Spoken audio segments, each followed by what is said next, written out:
contoh kasus dari sebuah perusahaan PT Mekarsari. Lalu kita buat anggaran biaya tenaga kerja tahun 2020 karena ini kan data dari 2019. Nah, kita mau membuat anggaran biaya tenaga kerja tahun 2020 dari rencana produksi yang sudah ada di tabel. Nah, caranya yang pasti rekan-rekan mahasiswa itu membuat dulu tuh tabelnya. Contohnya kayak gini ya. Kita tulis nih PT apa. Di sini ada PT Mekarsari kan tadi, terus ada anggaran biaya tenaga kerja, terus tahun. Di sini tahunnya 2020. Nah, di sini mulai dari periode barang X, barang Y gitu ya. Mulai dari produksi, DLH per unit, total DLH, tingkat upah, jumlah, sama untuk barang Y juga sama. Lalu nanti kita jumlahkan nih jumlah biaya tenaga kerja untuk barang X maupun barang Y. Nah, caranya untuk produksi ini, baik dari 1, 2, 3 ini, kalian dapat dari rencana produksi yang sebelumnya sudah ada di tabel ini. Ini kalian tinggal pindah aja ke sini. 70 untuk Januari ya, karena Februari 80 ya, tinggal kita pindah 80. Terus untuk DLA per unit, ini kalian bisa dapat dari yang ini. Ini kan untuk barang X kan, periode 1, 2, 3 udah ditentukan ya DLH per unitnya. Kalian tinggal pindah ke sini. Lalu untuk menghitung total DLH, rekan-rekan semuanya bisa, kalau untuk Excel itu gampang ya. Di Excel kita bisa pakai rumus, atau kalau kalian menghitung biasa dengan kalkulator, karena manual ya, bikin anggarannya manual, itu kalian tinggal mengalihkan produksi dikali dengan DLH per unit. Jadi kalau di sini 70.000 dikali 0,4 ketemunya 28.000. Itu berlaku untuk periode 1 sampai 3. Jadi rekan-rekan tinggal menghitung 70.000 kali 0,2, 14.000, 70.000 kali 0,4 itu ya.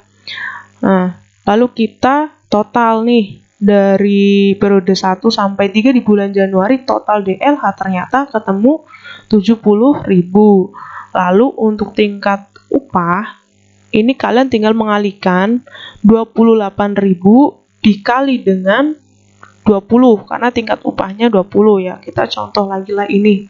14.000 dikali 15 ya, karena tingkat upahnya 15. Terus 28.000 kita kali dengan 10 nih. Nah, lalu rekan-rekan semuanya setelah menghitung semua tingkat upah dari periode 1 sampai 3, kalian jangan lupa untuk menjumlahkan.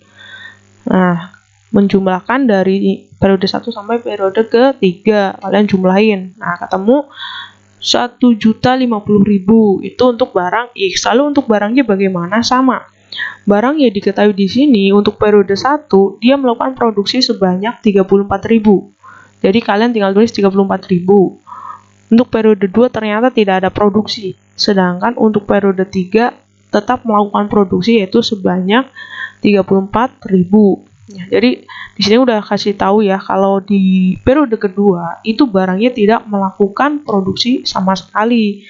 Makanya di sini kita kosongi gitu. Nah, lalu rekan-rekan tinggal mengalihkan nih. Untuk mencari total DLH sama dengan mencari total DLH barang X. Kalian tinggal mengalihkan 34.000 dikali 0,2 jatuhnya 6.800. Karena sama, ini ya sama ya, juga 6.800. Setelah ketemu, kalian jangan lupa untuk menjumlahkan ya. Kalian jumlahin, jangan lupa dari periode ini sampai periode 1 dan periode 2. Jadi periode 1 dan periode 3 karena periode 2 kan tidak ada kegiatan ya. Jadi kita cukup hitung periode 1 dan 3.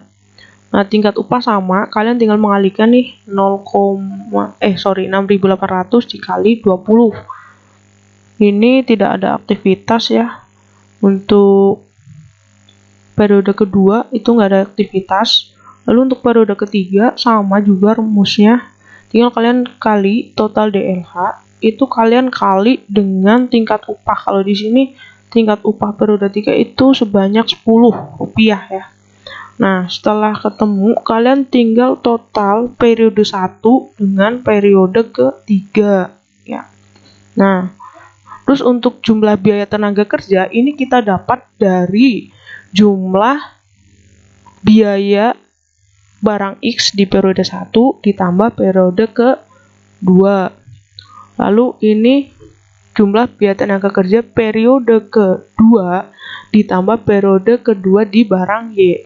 Karena barang Y itu periode kedua nggak ada aktivitas, berarti totalnya langsung kita ambil dari periode kedua barang X, yaitu sebanyak 210.000. Nah, untuk periode ketiga, rekan-rekan sama, kita tinggal menjumlahkan aja nih hasil dari periode ketiga barang X kalian tambah dengan periode ketiga barang Y. Jadi 280.000 ditambah 68.000. Nah, ketemunya 348.000. Terus rekan-rekan mahasiswa jangan lupa juga, kita itu kalau udah selesai menghitung, kita total juga jumlahnya ya. Dari periode 1 sampai periode 3. Kita total.